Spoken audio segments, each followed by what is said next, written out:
ఫుల్మార్ వాటి కోడిపిల్లలతో సహా ప్రత్యేకమైన కడుపును కలిగి ఉంటాయి. ఇది ప్రత్యేకమైన జిడ్డుగల పదార్థాన్ని ఉత్పత్తి చేస్తుంది. ఫుల్మార్ కోడిపిల్ల బెదిరింపులకు గురి అయినప్పుడు అది ఈ నూనెను వేటాడే జంతువులపైకి విడుదల చేయగలదు.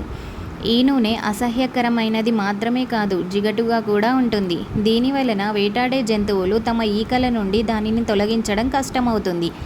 ఈ నూనె ఈకలు ఒకదానికొకటి అతుక్కుపోయేలా చేస్తుంది. దీని వలన వేటాడే జంతువులు ఎగరడానికి లేదా ఈత కొట్టడానికి సామర్థ్యం దెబ్బతింటుంది. దీని వలన మరణం సంభవించే అవకాశం ఉంది. ఇదే నూనెను కోడిపిల్లలకు ఆహారంగా కూడా ఉపయోగిస్తారు.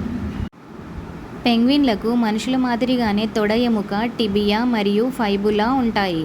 అయినప్పటికీ వాటి తొడ ఎముక మరియు మోకాలి కీలు ఈకలతో కప్పబడి ఉంటాయి. దీని వలన వాటి కాలు యొక్క కనిపించే భాగం చాలా పొట్టిగా కనిపిస్తుంది. పెంగ్విన్ల కాళ్ళు వాటి శరీరాలకు చాలా వెనుకకు అమర్చబడి ఉంటాయి.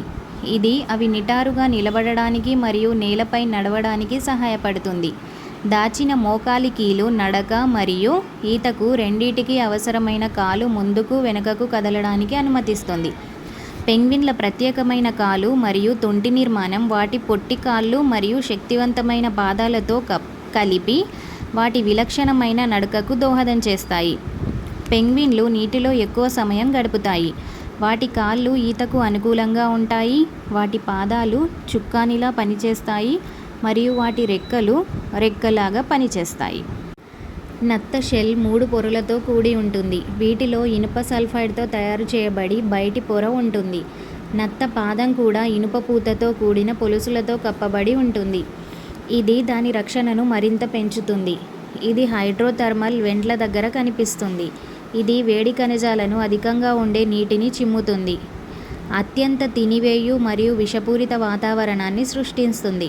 ఈ కఠినమైన వాతావరణంలో వృద్ధి చెందడానికి నత్త అలవాటు పడింది. దాని శరీరంలోని కెమోసింథటిక్ బ్యాక్టీరియాను ఉపయోగించే రంధ్రాల నుండి రసాయనాలను శక్తిగా మారుస్తుంది. లోతైన సముద్ర మైనింగ్ ముప్పు కారణంగా పొలుసుల పాదాల నత్త అంతరించిపోతున్నట్లు జాబితా చేయబడిన మొదటి లోతైన సముద్ర జాతి.